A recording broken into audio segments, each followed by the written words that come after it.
Okay, heading into the game, we have a heavy amount of cavalry, a very weak front line, but with our Outrider grenade launchers, I do expect things to hold decently well, at least long enough for our four handgunners to shred up some Greenskins cavalry. You guys do very well at long range, perhaps we'll deploy them very far back. And there's not a whole ton for them to worry about, thanks to our heavy amount of cavalry. Flagellant frontline here would be actually pretty close to Vampire Coast because of that sweet Unbreakable. It costs so much gold. And we both know that the real winner is Vampire Coast here. How cheap their units are. As opposed to that sweet Undead trait is definitely a boost. But yeah, being undead, that's where it's at. Okay, there we go. Pretty quick army setup. Let's give the good luck, have fun, get into the game, see how this goes. So, yeah, this build very much relies on our guns to do damage to single entities, cavalry, and infantry. We have knights to defend. They can also be used for cycle charging. And if we do see a heavy ranged build, a million archers, the knights will also be able to handle that. Brands for the terror, very important for any chaff that manages to break through our front line. So all in all, pretty confident here. There's also the Jade Wizard. Doesn't have any summons. He does have healing. So hopefully that will be able to support our knights. Starting off in the game, our opponent has a few skirmishers. We'll need to be wary about, at least slightly.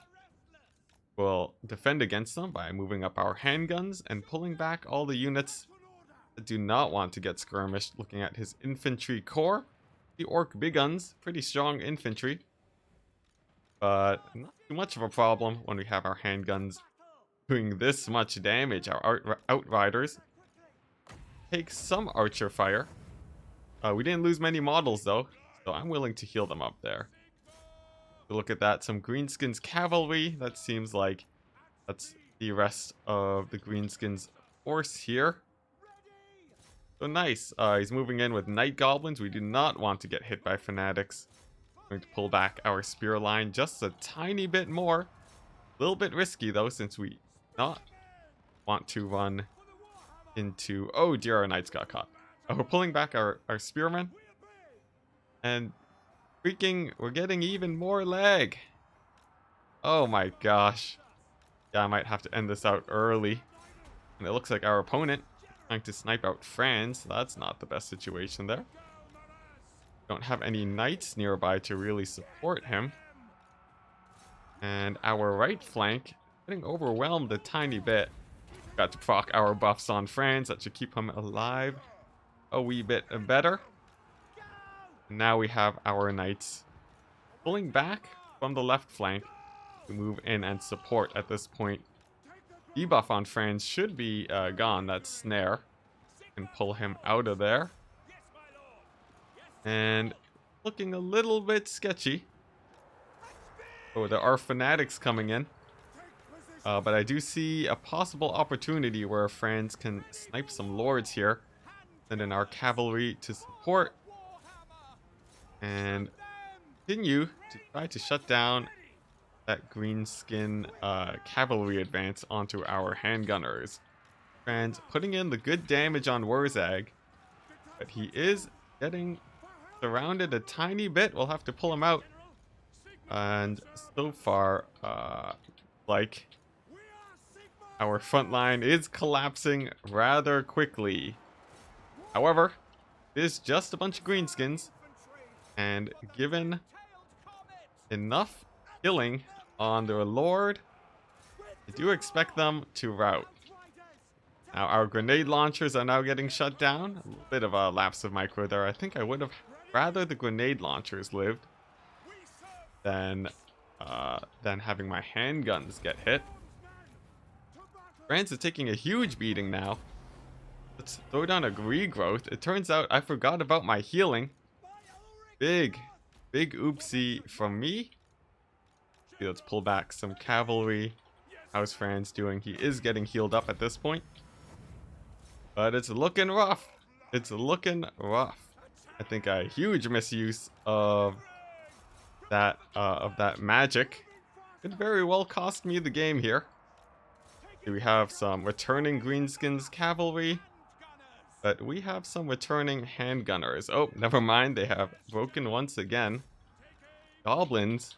I think some trouble there too. I think we're going to have to really make sure that Franz is able to carry us out today. We're going to do that by trying to kill his lord again. Taking the risky plays that need to be done.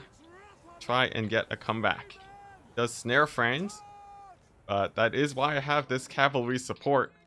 To make sure that he is able to not take too much damage in this big fight. However, oh hey, would you look at that? We are taking out Warzag. Is a huge plus. But losing our knights, our handguns, and so on.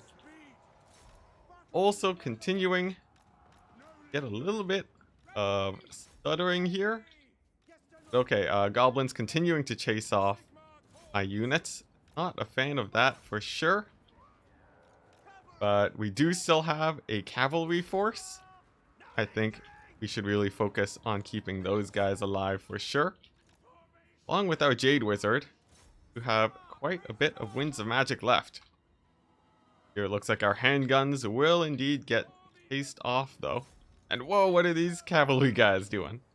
Going to pull them back while Franz moves in to take out that lord. What's our Jade Wizard doing? A little bit rough. Going to have to keep running for his life. There are night goblins chasing after him. Oh man, but oh, that Empire cavalry so far. Oh, they're just barely out of range to get healed. Could be a problem here. But okay, we've taken out Warzag, which is big. And the Greenskins forces are pretty split up. Our Jade Wizard should be able to get some heals off before that goblin eventually pounces on him. Nice work from the grenade launcher, sort of delaying them. So we're going to move up. Group up our forces. Get a nice, nasty heal down. Oh man, but he's taking a huge beating from the goblin. We're going to have to use our healing a little bit earlier than we would have wanted. Okay, we now have Franz charging in. Our grenade launchers causing a lot of damage. Okay, looking very rough. Want to keep these grenade launchers alive. We have our knights for support. And Franz with the terror starting off the goblin big boss. We'll want to chase him off as soon as we get this next volley. Nice, there we go. Oh man, huge terror routes coming in from Franz. Very good on him. So nice. That's 2 heroes that we'll be able to chase. And with another healing on our knights, it looks like we may very well get a comeback. And while our handguns in the distance are getting caught, it is painful for them. But without the hero support, I do expect the Greenskins infantry to get easily routed off. You can see the goblin big bosses now shattered thanks to the might of Franz. And despite having a few misplays, we did manage to use up our Winds of Magic, keeping that Jade Wizard safe. So nice and nice. See, we'll bring in some spears. And it looks like Franz will be able to rout off some big guns. So let's bring him over. Do that. While we get our cavalry here to group up with Franz so that we can throw down another Earthblood. Then that should be good. There we go. Terror route on them. Bring in the knights to take advantage. And like we said earlier, there is the Earthblood. Cool and cool. See. Nice. Nice. Yeah, so major problem there. We let a lot of our guns get compromised. Turns out the Empire is not as much like the Vampire Coast as I would have thought. But with a little bit of healing and taking out key targets like Warzag, we're able to win the game, essentially. We took really bad trades everywhere else, but the Greenskins were not able to deal with the main threat for them, that being Karl Franz and his terror. Let's see, Dr. Y, you're asking, do I have any Lizardmen versus Coast tips? Very much so. I would say, let's see, is there some unit that's difficult to deal with for Coast? Typically, not really. The main things that you have to worry about are those single entities. Luther Harkin, although strong, won't be able to kill all of them. You typically need 2 sources of single entity killing power for Vampire Coast. So especially those smaller targets, like the, what's it? Taurus Old Bloods, I think they're called, on the Cold One mounts. They can be a pain if you take a bunch of gun lines. And for Vampire Coast, it's very easy. 4 bombers, 4 handguns. The zombie front line is a very good base to deal with those Lizardmen. You can see in the faction war, actually, my game against Falcon. That is basically the most well thought out build I could think of taking. That sort of leans into my play style. It's a very safe build, and it has many ways of defending against a variety of different Lizardmen options. Just be very careful with your with Luther Harkin, as he will get completely annihilated by skirmishers. So he does have to play a little bit close to your main front line. You lose 90% of the time against Coast with Lizardmen. Oh yeah, don't pick Lizardmen into Coast. It's a very bad matchup for them. But yeah, heading into this game, we are Empire against Vampire Coast. And we've brought a whole ton of Huntsmen to deal with single entities and monsters, such as these animated Hulks. We have our front line, which is shielded, very nice against guns. This time we actually don't see too many guns. And we have quite a few options for Sirens, mainly our Bright Wizard and Volkmar the Grim. It looks like we have a Necrofex here, which means that we're going to have to be pretty careful with our cavalry. In fact, the threat to cavalry is so high here that we're just going to pull them back and keep them in deep reserves until the real fighting begins. Another alternative is that we would just rush with our cavalry along the line here. And because it takes cannons to turn, can't expect them to live pretty long. Because, yeah, the cannons will be spending most of their time turning. Good for us. We don't have any zombie bombers. Which means our Flagellant can rush in without much fear. Our Spearmen can take the flanks. Volkmar, in the meantime, doesn't have a whole ton of threats to him either. Can just rush in and never mind. Actually, a wild Aranessa Salt Spite over here. Like she might try to give us some trouble. The Volkmar is going to pull away from her. You have some Sirens coming in. And oh, it looks like I brought the wrong spells. I meant to bring Flaming Sword of Ruin. But no matter. Burning Head will serve us just as fine. And nice control from our opponent.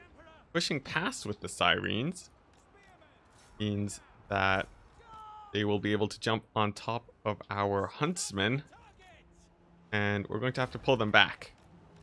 Bracing our spears looks like not in time, but we'll bring in more spears to support. How is Volkmar doing? Getting beat up just a little bit.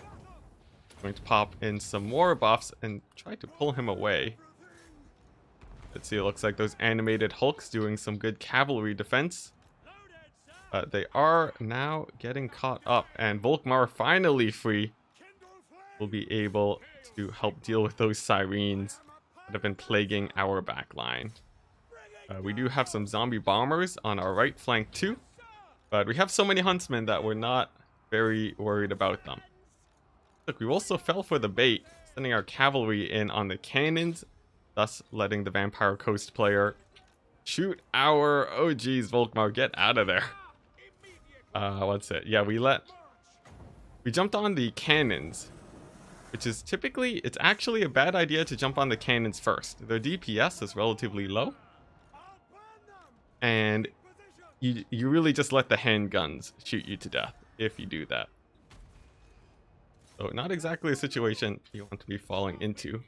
And oh no, another net coming down on Volkmar. Let's see if we can delay Aranessa by shooting a fireball at her. She actually does get caught up on some huntsmen. Good for us. And oh, it doesn't look like that's the case. And she does get another hit on Volkmar, but he does run away. And now we're not too worried about him thanks to that regeneration.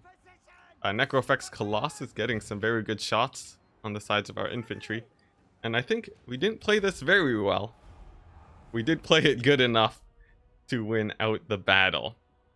I think the major things that we need to work on there: jump the handguns before the cannons, first of all.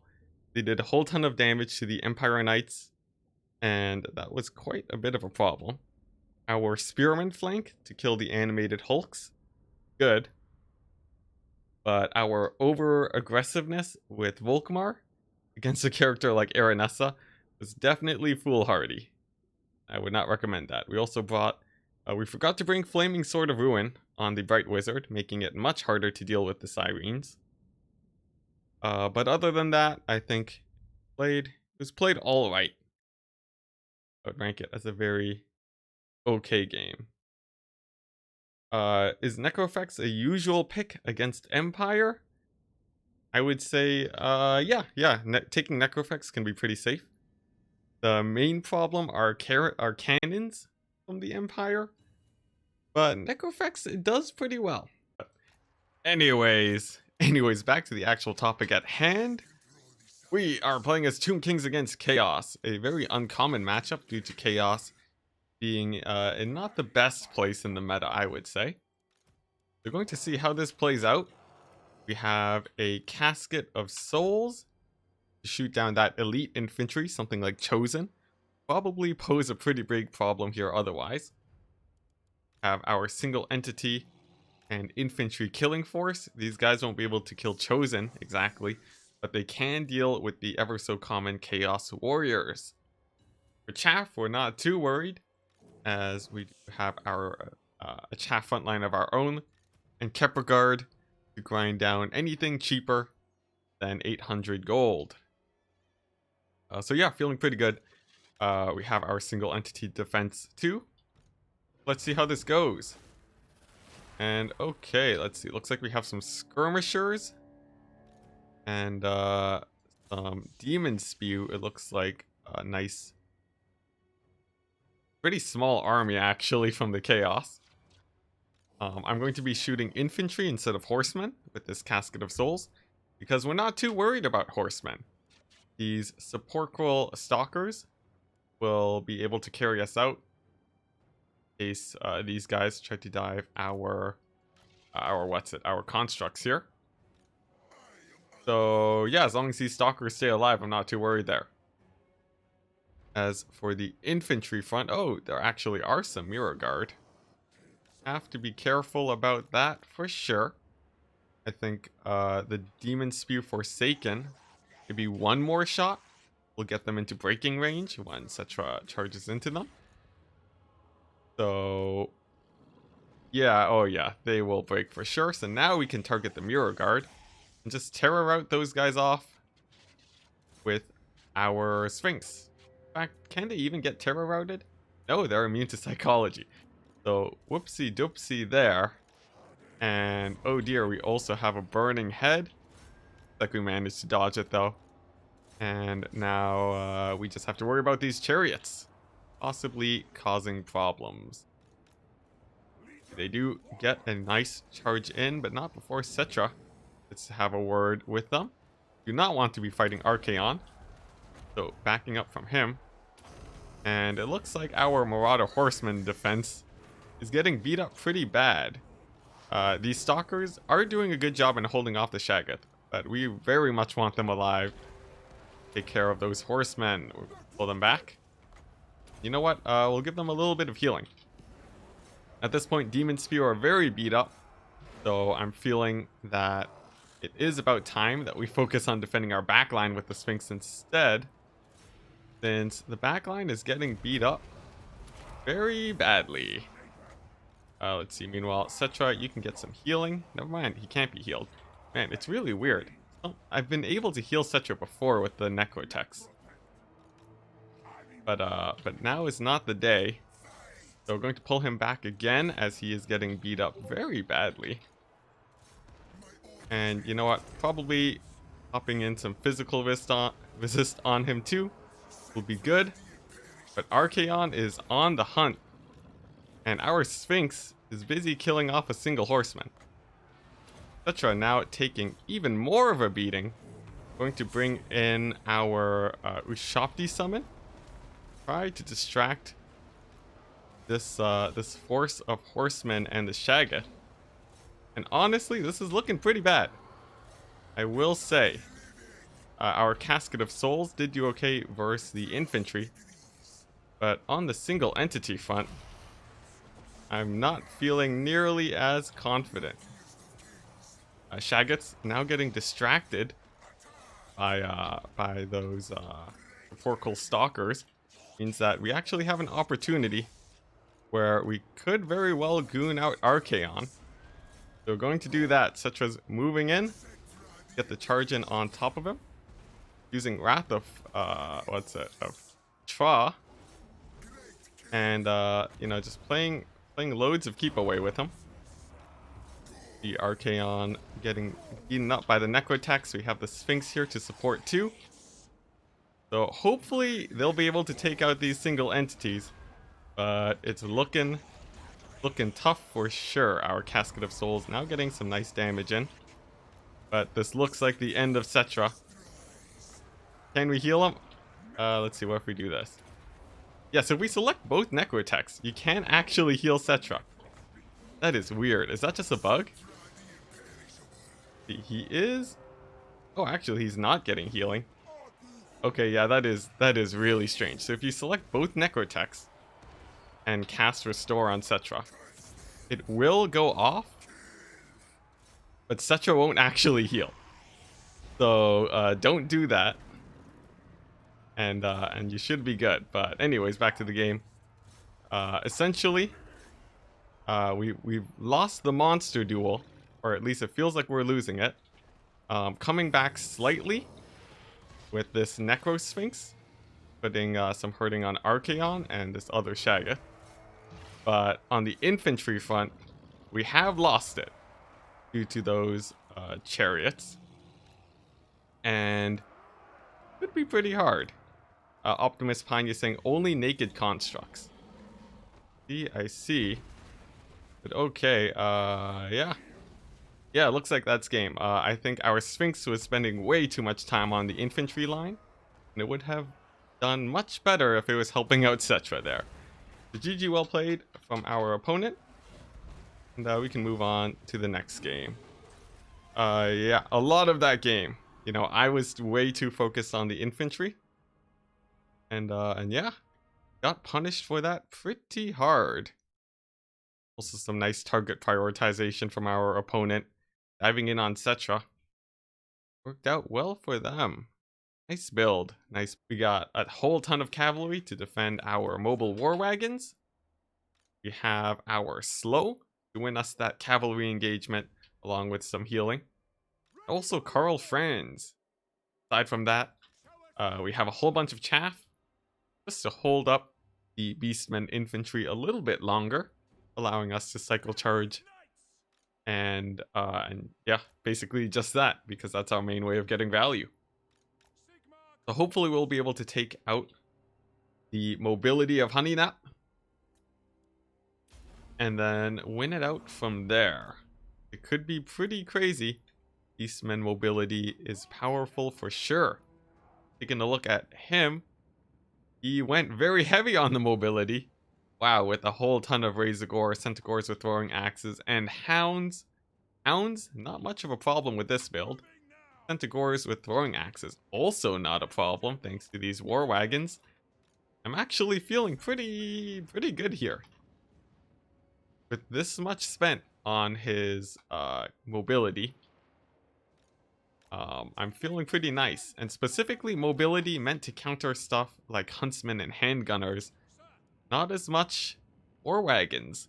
You can see here, much like the Scourge Runner chariots, they are very much able to punish units like cavalry, unleashing many shots into them and putting in a good amount of damage. Our spearmen are taking damage, but I am very much happy to take that trade, as our war wagons are doing a lot more. By the way, just a little bit of trivia for you guys. War wagons do in fact have the most ammo out of any unit in the game, sitting at a very solid 220 ammunition. So anyone who's interested in some useless facts, there you go. You can see my opponent here continuing to launch in a ton of volleys into my spearmen, but I know I already have the infantry advantage, and we're very happy to continue making that trade. Yeah, we're getting a whole ton more value with these war wagons. Although I could be doing a little bit more micro to focus on minimizing the damage to those spearmen. They do rout, but I do believe they will be coming back. There's nothing really to chase them off thanks to our superior cavalry force. You also see a little bit of repositioning going on from the Beastmen player. So to counteract that, we'll be doing a little bit of repositioning of our own. And now a huge charge coming in. We do get a counter charge. Our Royal Altdorf Griffites. And with a few buffs coming in from France, along with Spearman support, we will be able to win that very handily, routing off those Centaurs with great weapons. Meanwhile, we can continue playing aggressive with these war wagons. They do get charged, it's no problem, as they have enough HP to tank that damage. More Centaurs coming in, and it looks like we're taking a little bit more damage than I would want on our cavalry. We overextended a bit on those Centaurs with throwing axes. We're going to pull them back. Safety of our spearmen.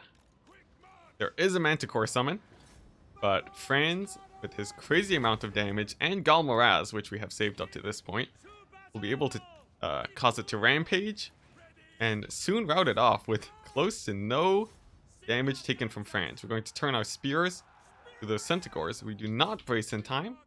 It is a misplay from us. We also don't have our cavalry to support. So very nice play from our opponent, taking advantage of our bad positioning for our cavalry. Luckily, we are still trading out with those war wagons, which our opponent very much needs to deal with, because war wagons are getting a whole ton of value. Now, we still want to have some spearmen, as having an infantry advantage is good in a situation like this.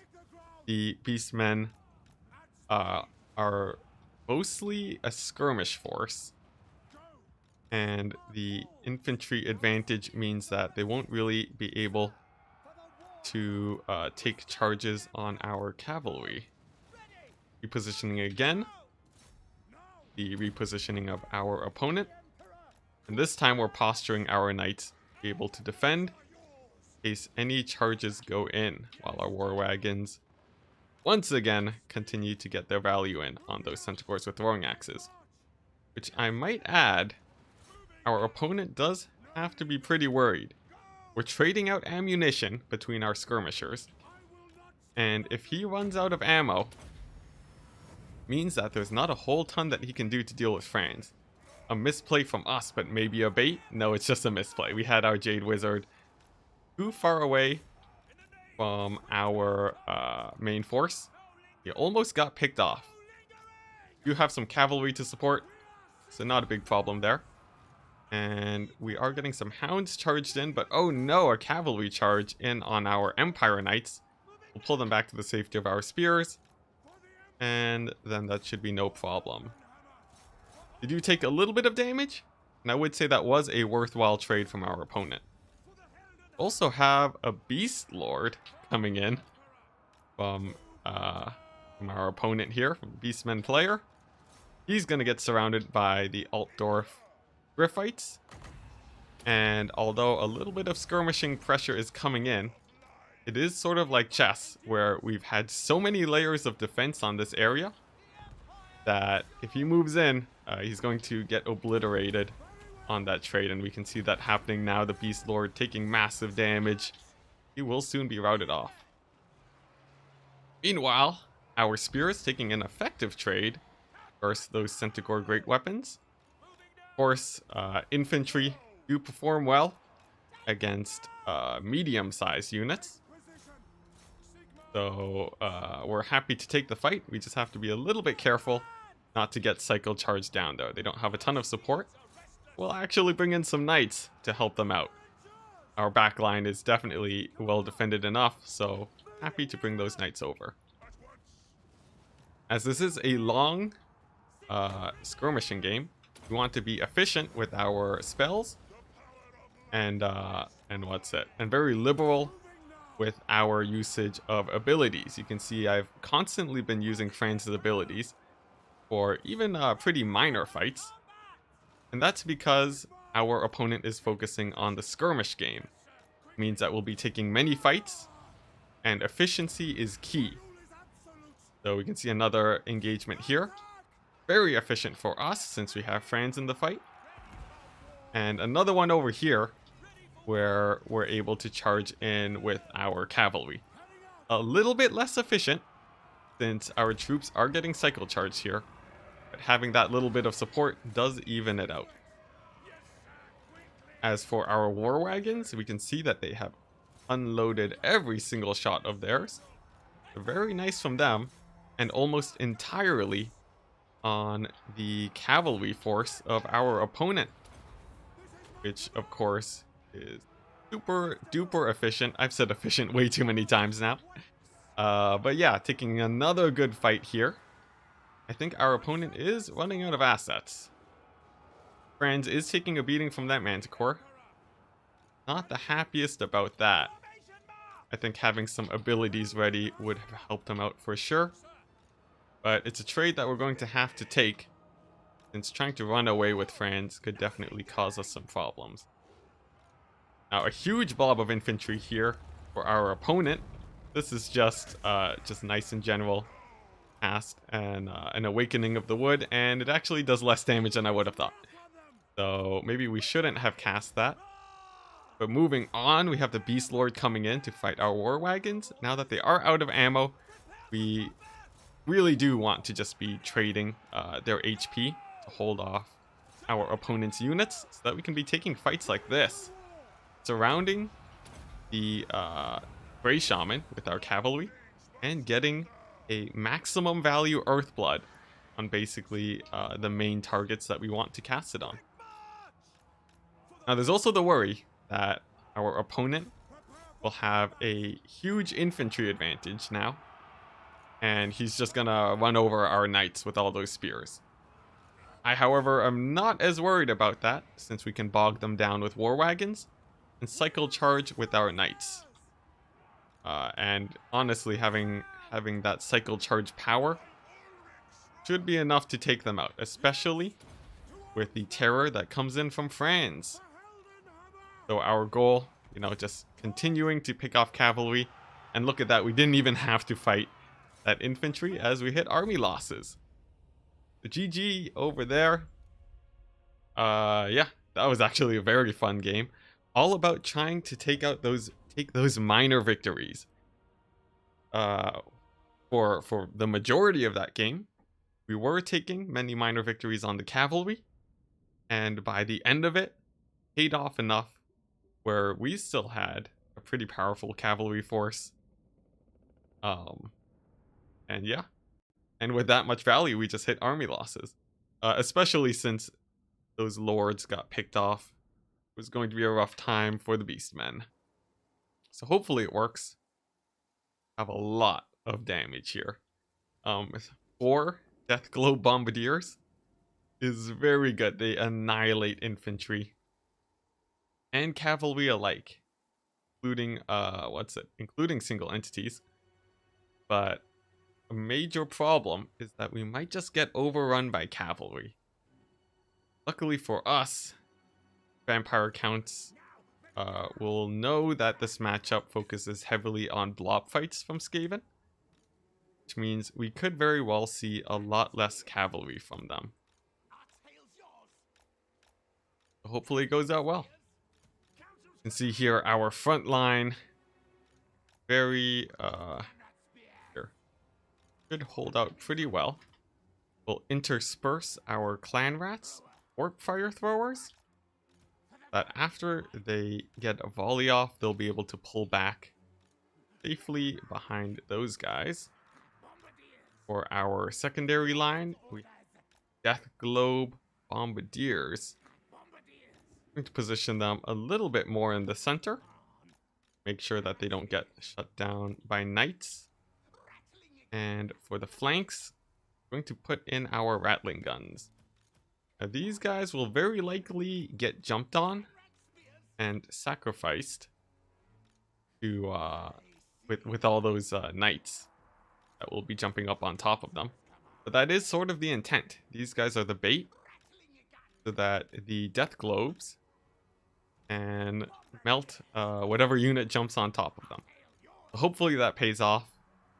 And yeah, let's see how well this build does. As soon as I hotkey. Typically I talk about the units while I hotkey, but hey, can't always remember to nail things like that. So there we go. A little bit of guard mode. And yeah, let's see how this goes. Good luck, have fun to our opponent in the battle. Now, as for this map, there are forests. Means that large units will have a hard time pathing through. Could be good if he has knights.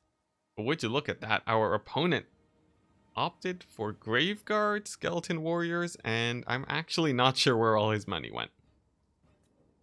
I don't think it went into his Lord.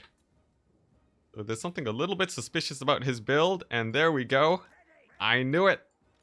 We have a heavy dog vanguard coming in from our opponent. Hey, no problem. We have summons.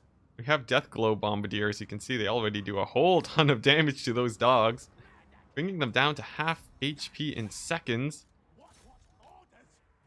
And along with our, our Gutter Runners, you can see they stand basically no chance at all. Oh my gosh, those dogs. Those poor doggos now eating some warp fire damage. Yeah, they're having a hard time for sure. Especially now that we get just a couple death globes. You can see they land. Actually, some friendly fire, killing rattling guns. Whoopsie daisies. But there we go. The dogs are now crumbling and they are gone. So there we go. Good for us. And with the Howling Warp Gale coming down in just a second. Come on. There we go. With the Howling Warp Gale, we can freeze the Blood Dragon Vampire Lord and throw in some globes their way. The stagger animation actually being so crazy that it pushes them out of the snare. I'm not sure I've seen that before. Wow.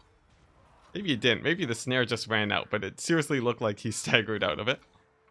Anyways, no problem. He summons some zombies on top of our warp fire throwers, but would you look at that? They have what's it? Where is it? 70 armor, which means that they can be pretty hard to kill at times. You need a little bit of AP if you want to take them out. But anyways, he is chasing off the Rattling Gunners. A little bit of a pain for us, but hey, that means that his Lord is occupied. So why not take the opportunity to advance on his army? Hopefully get a little bit of damage on. Meanwhile, we can keep him busy. These Gutter Runners. And yeah, feeling pretty good Vargulfs now coming on in. We're going to slow them down with the Rattling Guns, slow them down with Poison, and let's see how this goes. Let's see. Come on. So we've slowed them down. We've stacked it up. And now it's just going to take a single volley. And his attack animations dodge most of the shots. But another volley comes in and hopefully he'll get taken out. Meanwhile, we have been neglecting our front line a tiny bit because we were trying to see if the Vargulf would die. So a little bit of problems on our right flank, but not so much that I'm terribly worried. Especially since we'll be able to put in some summons now. And nice, you can see our Deathglow Bombardiers doing their jobs as expected. Warp Fire Throwers getting compromised though, we'll have to pull them back. And our Death Globes are going to have to start punishing those Skeleton Warriors. Now, this might look like it is a pretty bad situation, and that's because it is. So we're going to throw down another snare on his Lord, and see if we're able to snipe him out with the Death Globes. It could be a little bit rough, because man, he staggers a lot. But we have another slow coming in on top of him, and hopefully that will be able to help us out here. Also having a real big problem with our Warp Fire Throwers. I think that's because we're not microing them to the best of our ability. So they're not getting a whole ton of damage here. Meanwhile, our Lord now getting compromised, but we have a Clan Rat summon to help him out. And with a little bit of repositioning, should be able to get our Deathglow Bombardiers start doing some heavy damage again. Targeting down his Lord.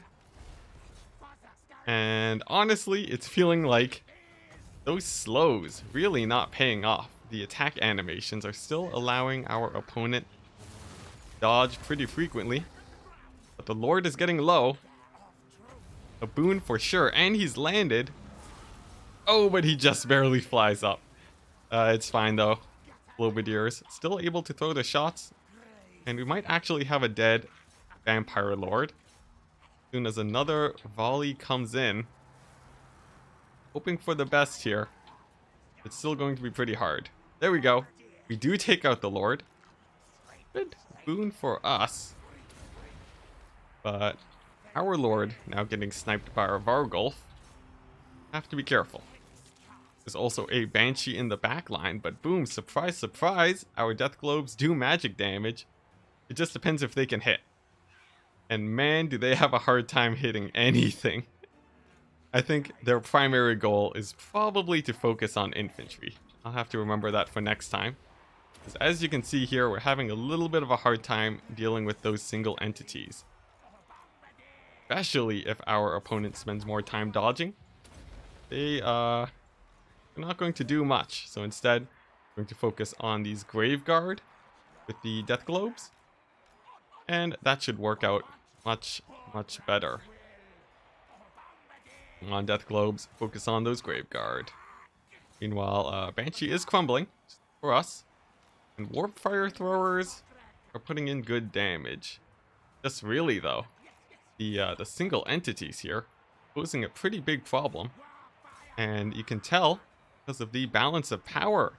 Vampire Counts player pulling it back together. But hopefully with the infantry getting taken out, they'll come down to just his single entities and we'll be able to pin them down long enough to melt them away with our combined fire. We do lose our Lord and our hero. And wow, a mass rout from our troops. Classic Skaven here. Looks like we might get punished for not defending our Lords properly. You guys will come back, however. We'll just have to be much more careful with them, as there is no more leadership here. You get one unit of Death Globes coming back. Have to be careful. Their leadership is at 14, but it will climb ever higher as our units rally back to the fight. Vargulf charging in onto our guns. Let's see how well our opponent can dodge. Oh, and a big rout on the back line. very painful. And there we go, some warp fire coming in, putting in a lot of damage on the Vargulf. Just going to have to hope that those death globes put in enough damage, but a terror rout comes in. And oh dear, this is looking very rough. But really, our opponent, he only has, actually has 100 units left. Like a unit of skeleton warriors in the back. Seemingly forgotten about. Hopefully they don't come back in. But okay. Yeah, another volley of Death Globe fire coming in on the Vargulf, doing decent damage. But like I said, they're not very good at actually hitting their targets. Which is pretty bad here. And it means that could be game as soon as our troops rout off the field. Going to come down to these guys. Will they have the wherewithal to hold and fire? Oh, they do not. And they rout away along with the rest of the Skaven. Very rough indeed. Vargulf is crumbling, but with that regeneration, I can't rely on the crumbling for it to die. However, we do have the Banshee crumbling, and our elite gutter runners looking like there's a chance for them to pull it back. Gotta be very careful though with these death globes. We do not want them to be shooting into this blob. Would be near suicidal. Okay, game is slowing down as we wait, see if our troops manage to keep it together. Another volley of death globes misses terribly. And man, without nets, these guys are not doing too well. Maybe they do need to be combined with the warp grinders. But an experiment for another day, surely. See another route going down. And a terror route is going to be all the vampire counts need to win the game here. Vargulf pulling back from the gutter runners to get some nice cycle charging action going. Very optimal. But given the fact that the Vargulf is slowed, it looks like the gutter runners might actually catch up to the Vargulf, causing it to crumble once again. Maybe we might actually get a miracle from these gutter runners. But no, our death globes rout away. Looking like it could very well be a hard time. Vargulf continuing to run away. Has a movement speed of 70 to the speed of 47 from the gutter runners.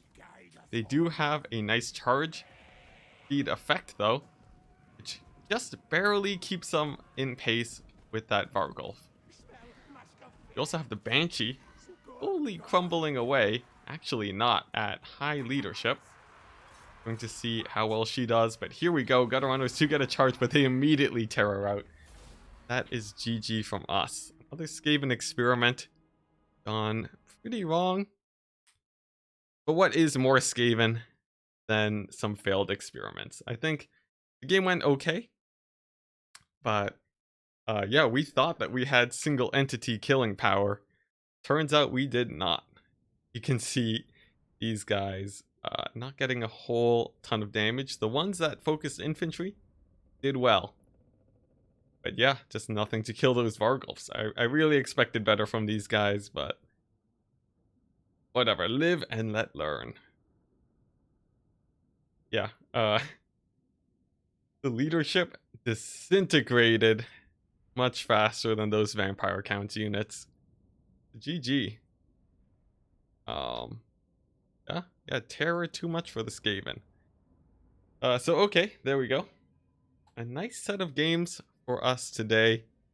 Thank you very much everyone for watching. We will be closing out the stream a little bit early. Give my wrist a little bit of a break. Don't want to overuse it. And also, that we can fix our darned internet. It honestly, not very happy with the drops. And hopefully, we'll be able to have that fixed by Monday or Tuesday. And you guys can expect the next stream. Guys, if you want to see more content like this, check out the banners down below. Or follow on the button to the bottom right. So yeah, thank you very much everyone for watching, and I'll see you guys then. Peace.